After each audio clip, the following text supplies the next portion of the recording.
2024, September 13th, 2024, special BCC meeting. Can we have a roll call? Yes, Mr. Chair. Commissioner Camila Bustamante. Commissioner Anna Hansen. Present. Commissioner Justin Green. Here. Commissioner Anna Hamilton. I'm here. And Chair Hank Hughes. Here. You have quorum, Mr. Chair. Okay, and then approval of the agenda. Are there any changes, Manager Schaefer? No, Mr. Chair and Commissioners, no changes to the agenda as presented. I move to approve the agenda as presented. Second. Okay, motion by Commissioner Hanson, seconded by Commissioner Bustamante. All in favor say aye. Aye. Aye. Okay, any opposed? None opposed. Public hearing. So, this is ordinance number 2024-something, ordinance enacting an improvement of special needs assessment program within Santa Fe County. Go ahead, Juan. Thank you, Mr. Chairman, members of the commission. This is an ordinance enacting an improvement special assessment program within Santa Fe County, designating the official or officials to administer the program and execute the necessary documents to enable assessment financing within Santa Fe County, approving the program guidebook and related documents required to implement the program, and providing other matters relating thereto. I should note that online, Eric Christensen, the state program administrator, is available if there are any questions, and there is a representative from Nuveen Capital, which is a capital provider that would utilize this program in case there are any other questions. Okay, any questions?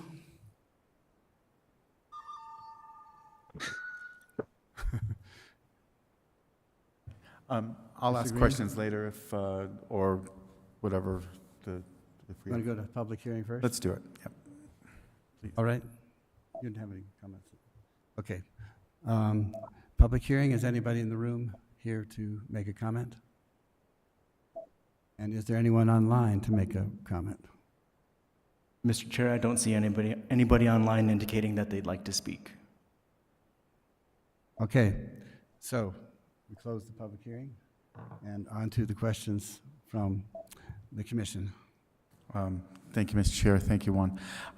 4 quick questions. One, we had a constituent that had a few due process, and I just want to make sure that that we did follow the process, 72 hours. We posted this, and for the record, that everything was done on the up and up to make sure that the public was properly notified of this.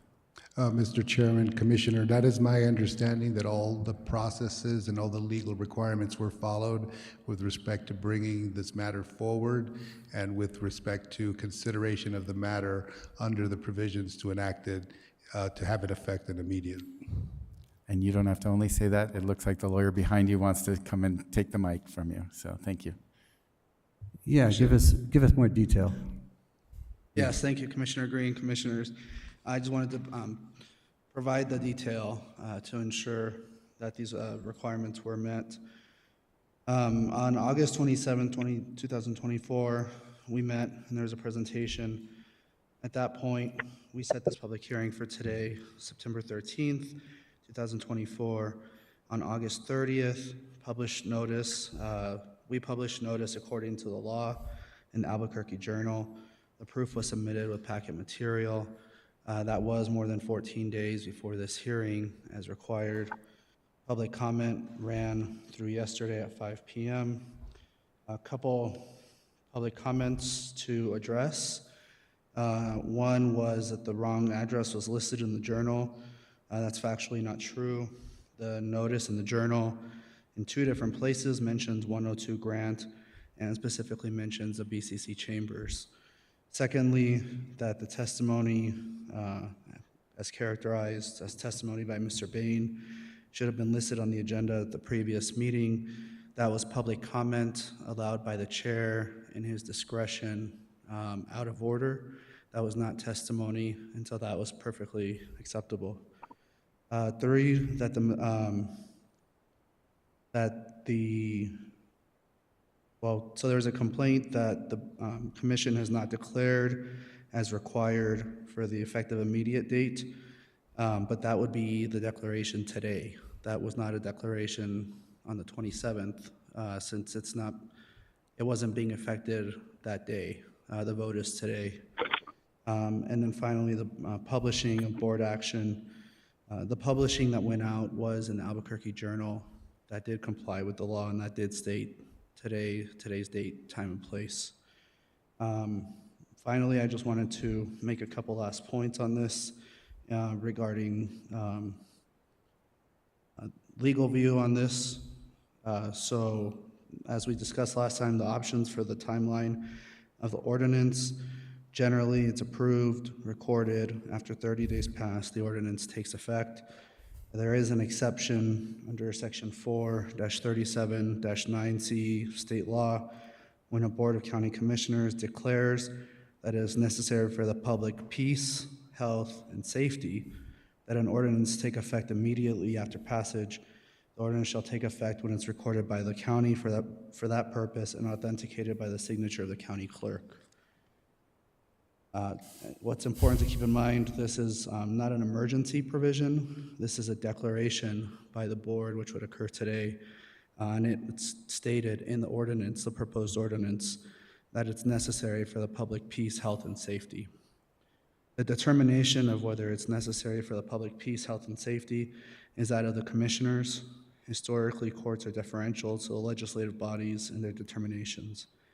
Additionally, this state statute, creating the statewide CPACE program, as it's known, for counties to opt into, sets forth eligible improvements to qualify under the statute and the program, specifically those for energy efficiency, renewable energy, water conservation, and resiliency improvements for qualifying buildings, to name a few.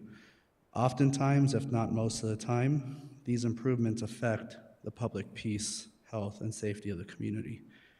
Furthermore, as you know from the previous meeting, potential applicant expressed an interest to have an immediate effective date to allow them to undergo a project to dispose of wastewater in a safe way, which has the potential to benefit the public peace, health, and safety of the community.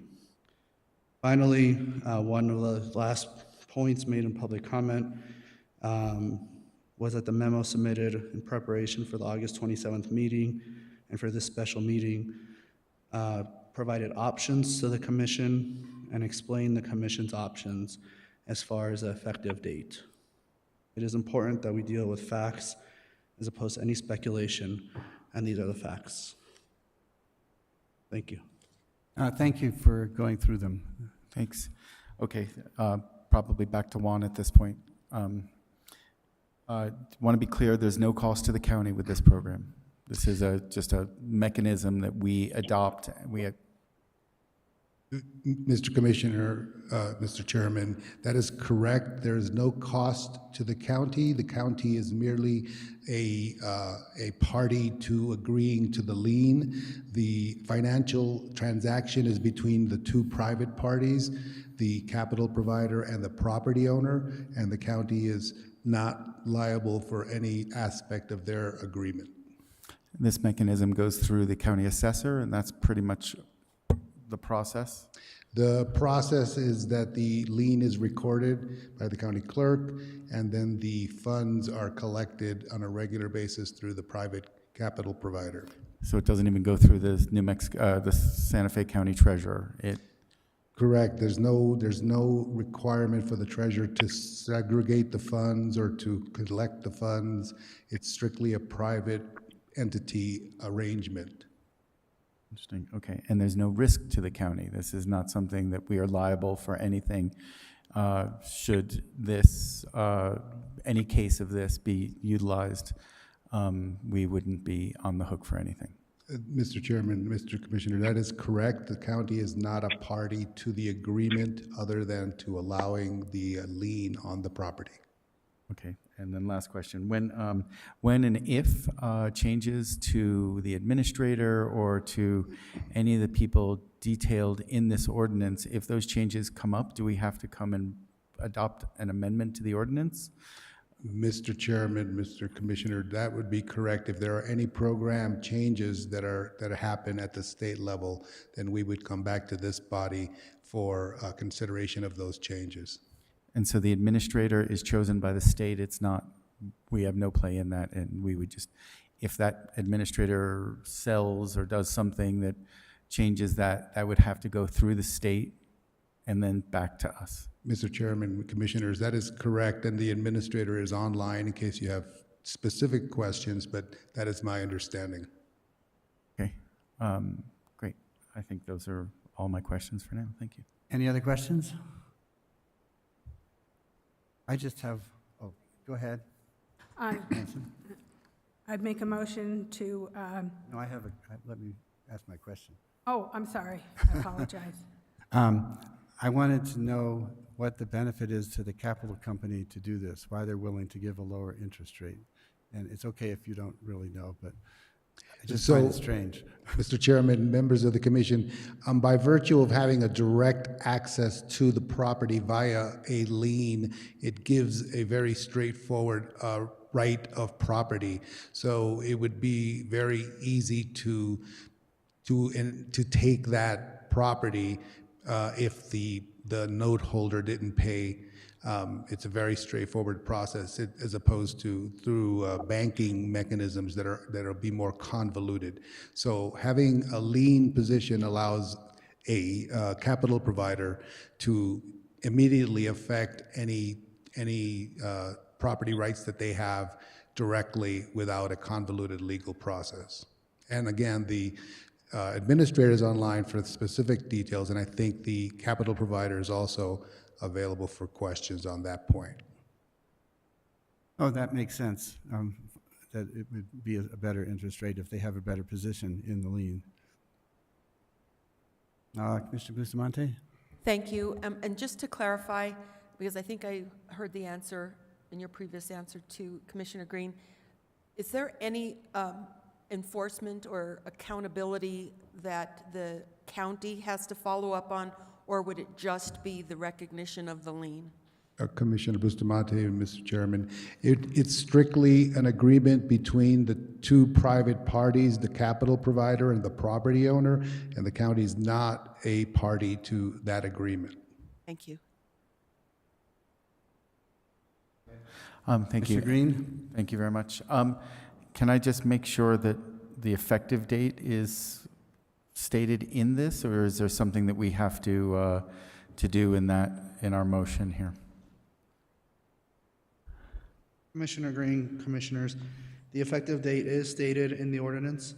There would still need to be a declaration by the board today regarding that it's necessary for a public peace, health, and safety, but it is stated in the ordinance. And also to follow up on that point, I just wanted to highlight 3 minor changes to the previous proposed ordinance on the one that's uploaded currently. 1, we changed the effective date to make that immediately following the discussion with the board at the last meeting. 2, we added the guidebook to the proposed ordinance, and then we added separate attachments to the BCC memo, which had the program documents for approval. And then we just had one incorrect definition on the ordinance where it should have said special assessment agreement. It says special assessment financing agreement twice. So we just made that change in 2 spots, and those are the changes to this ordinance that's up currently. Thank you. Commissioner Hanson, do you have any questions since I can't see you? I'm sorry, Hamilton. Commissioner Hamilton online. No, I don't have any Do you have any questions. Thank you, questions? Mr. Chair. I heard you, but what did you say? I don't have any questions. Thank you, Mr. Chair. Okay. Now I think we're ready for you, Commissioner Hanson, to make a motion. Thank you. I would like to move an ordinance enacting an improvement special assessment program within Santa Fe County, designating officials, officials to administer the program and execute the necessary documents to enable special assessment financing within the Santa Fe County, approving the program guidebook and related documents required to implement the program, and provide for other matters properly related thereto. Second? We have a motion from Commissioner Hanson, seconded by Commissioner Bustamante. For an ordinance, do we need a roll call? Yes. That's what I thought. So roll call vote.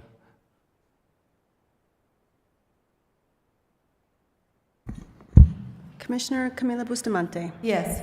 Commissioner Anna Hanson, Yes. Commissioner Justin Green, Yes. Commissioner Anna Hamilton, Yes. and Chair Hank Hughes. Yes. 5-0. Okay. Well, that pretty much does with our ordinance today, and we'll move on to other business. Mr. Chair, would you like an ordinance number? Oh, yeah, 2024-08. 08. All right. Any announcements from anybody? Motion to adjourn? Second. Motion by Commissioner Bustamante, seconded by Commissioner Green. All in favor, say aye. Aye. Aye. All right. Thank you, everybody.